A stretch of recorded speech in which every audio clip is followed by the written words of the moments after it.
I'm here with Angela Santa Barbara, New York State representative.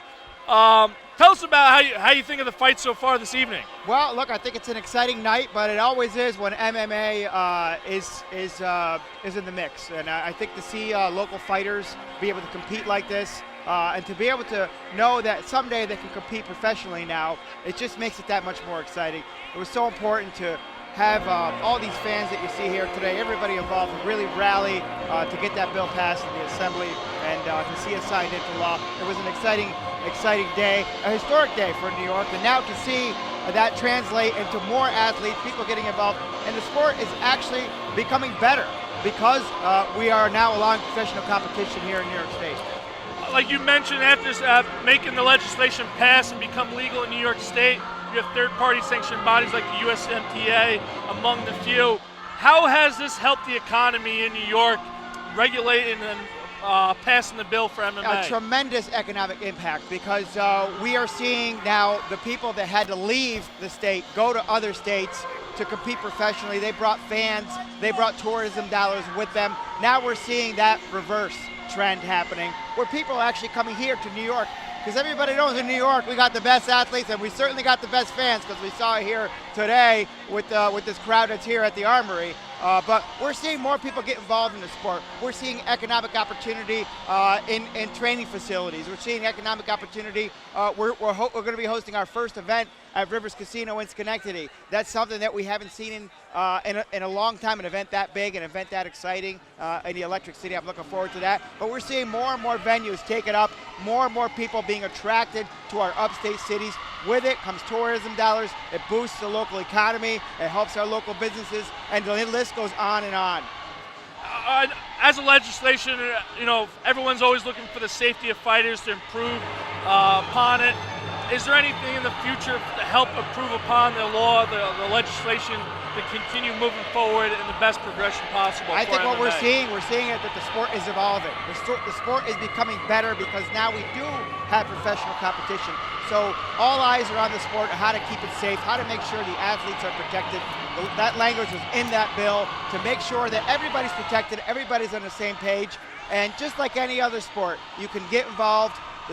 We've taken all the precautions to make sure you can compete, whether it's at the amateur level or the professional level, and the safety is there. And you will see over the years, this sport will change. It will become better and better as time goes on. And as we saw here tonight, the referees, the people involved, they're all making sure as they come in and out that the safety of the athlete comes first.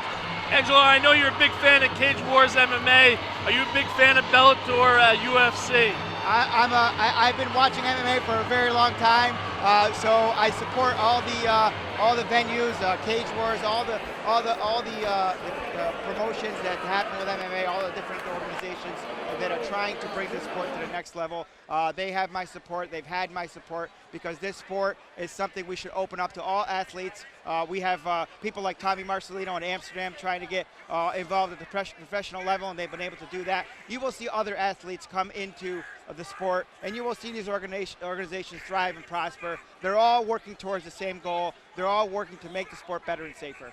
Angela Santa Barbara, New York State State Assemblyman, Everyone appreciates what you've done for MMA in New York, and we thank you. And we appreciate it and hope you enjoy the rest of the fights. Thank you, and I'm looking forward to the main event. And if you missed this, again, we're looking forward to our first event at Rivers Casino on April 7th. Actually, be there April 7th. Thank you very much.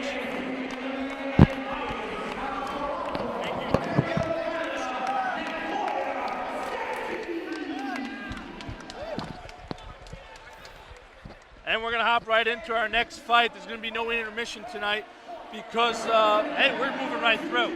So I'm not going to complain. It's an action-packed night. Not at all. Kyle, they had one drink of Jungle Juice left. I'm going to share half it with you. It sounds good to me. It's a pleasure this evening working with you, Will Barry. And tonight, right now, we got a great fight coming up. Ryan Hickey in the the red corner, excuse me. And Nequoyah in the blue. He's ready to go. Another one out of Z Lau's camp. Greg O'Brien now down here in the corner of Nequoyah.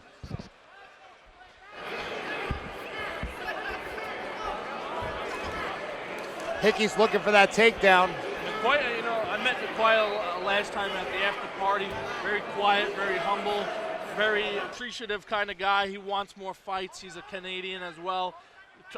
Like I mentioned earlier, the Canadians up in Toronto area, Ontario area, they're having struggles getting fights, and that's what they love coming down here. They want to go down further south in New York and fight more. He's a guy who just wants to fight. Well, again, it goes from the top down. It goes from guys like Z and Sabir. Oh, wow, a lot of devastating shots by Hickey.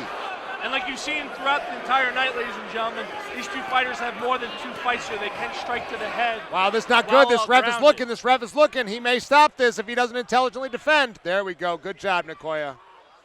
That's the key as a fighter. You always need to intelligently defend because that ref can stop that at any point. Ryan Hickey's also coming out of Canada, Pathway Jiu-Jitsu. He is relentless. He's 2-1-1 with a no contest. He is relentless right now in this ground and pound. 2-3-1, excuse me. Nequoyah is 2-5. He just tapped out. I don't know what he tapped out from, but he tapped out. He took a massive amount of shots to the head and the shoulder area. Yeah, it looked like something happened, and he couldn't continue. Nequoyah just tapped out. Unfortunately, he couldn't continue, but let me tell you, Ryan Hickey laid down the law right there.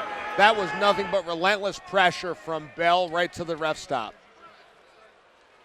Nice job. Great action for the first 35, 40 seconds of that fight. He just overwhelmed him. Zilau obviously a little disappointed. He expected a little bit more out of Nequoyah. For both these fighters coming in and battling at 135 bantamweight, they're both in shape. They're both fit. They're both talented. Ryan Hickey now improves to 3-3 with a no contest on his record, and then Nequoyah drops to 2-6 in his career. Like we mentioned, neither one of them have shin guards. They're fighting advanced amateur MMA rules. No shin guards. Shots to the head are allowed. As you saw, Ryan Hickey laid the lumber. Wow. Oh, yeah. He kept control. He kept his hips low, and he just delivered some punishment. And we're going to throw it up to our ring announcer, Ryan Peterson.